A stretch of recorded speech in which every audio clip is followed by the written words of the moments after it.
السلام علیکم ورحمۃ اللہ تعالی وبرکاتہ۔ دوستو، امید ہے کہ آپ سب بخیر و عافیت ہوں گے۔ مولا تعالی ہم سب کو بخیر و عافیت کے ساتھ ایمان کامل و عاجل کے ساتھ زندگی گزارنے کی توفیق عطا فرمائے۔ میرے دوستو، مواہب الدنیا میں امام قسطلانی نے ایک بڑی پیاری حدیث روایت کرتے ہیں۔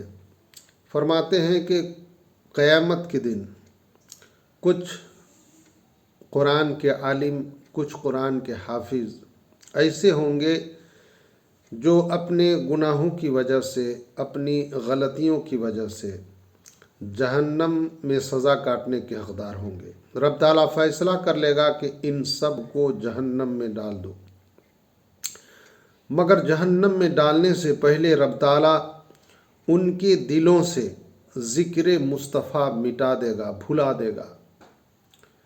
امام قسطلانی فرماتے ہیں کہ ان کے دلوں سے ذکر مصطفیٰ یعنی نام مصطفیٰ تک کو بھلا دیا جائے گا۔ رب تعالیٰ ان کے دل سے بھلا کر حکم دے گا ان سب کو جہنم میں ڈال دو۔ میرے دوستوں اور بزرگوں، جب رب فیصلہ کر لیتا ہے کہ انہیں جہنم دو تو پھر ذکر مصطفیٰ بھلانے کا کیا مطلب اور کیا مقصد، کیا وجہ ہو سکتی ہے؟ تو میرے دوستو، ایک ہی سبب نکلتا ہے، ایک ہی وجہ نکلتا ہے کہ ذکر مصطفیٰ بھلا کر پھر جہنم میں ڈالنے کا رب تعالیٰ حکم اس لیے دے رہا ہے کہ رب تعالیٰ بندوں سے کہنا چاہتا ہے، میرے بندو، جس کے دل میں ذکر مصطفیٰ ہو، جس کے سینے میں ذکر مصطفیٰ متمکن ہو، وہ جہنم میں نہیں جا سکتا۔ لہذا جہنم میں جانے کے لیے سبب ہے کہ وہ ذکر مصطفیٰ بھول گئے ہوں۔ میرے دوستوں بزرگوں، رب تعالیٰ انہیں جہنم میں پھینک دے گا۔ جب اپنی سزا کاٹ چکے ہوں گے، جب اپنی سزا پوری کر چکے ہوں گے تو رب فیصلہ فرمائے گا کہ انہیں جہنم سے نکالا جائے۔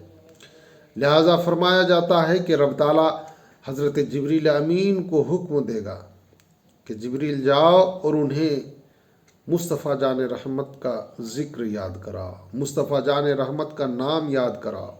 میرے دوستو، وہ جہنم میں جل رہے ہوں گے، وہ بھول چکے ہوں گے کہ محمد صلی اللہ علیہ وسلم اللہ کے کوئی نبی بھی ہیں، وہ بھول چکے ہوں گے اپنے آقا کو۔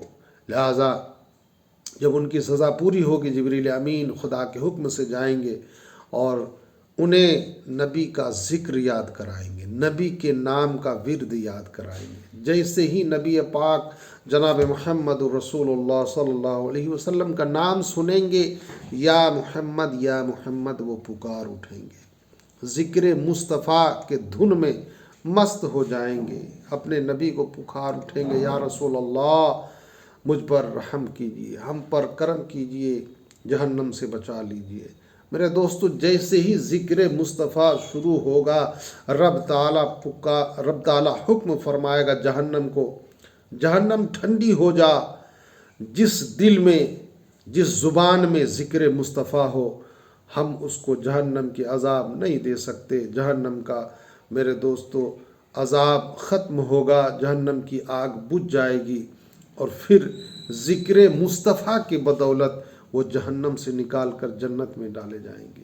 دیکھا میرے دوستو، آپ نے صرف ذکر مصطفیٰ دل سے بھلا دینا جہنم کا سبب بنتا ہے۔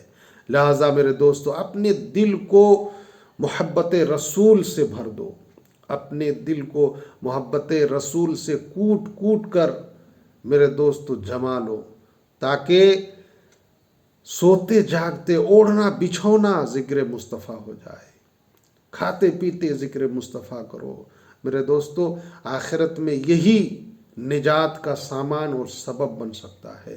مولا تعالی ہم سب کو کہنے سننے سے زیادہ عمل کی توفیق عطا فرمائے۔ السلام علیکم ورحمۃ اللہ۔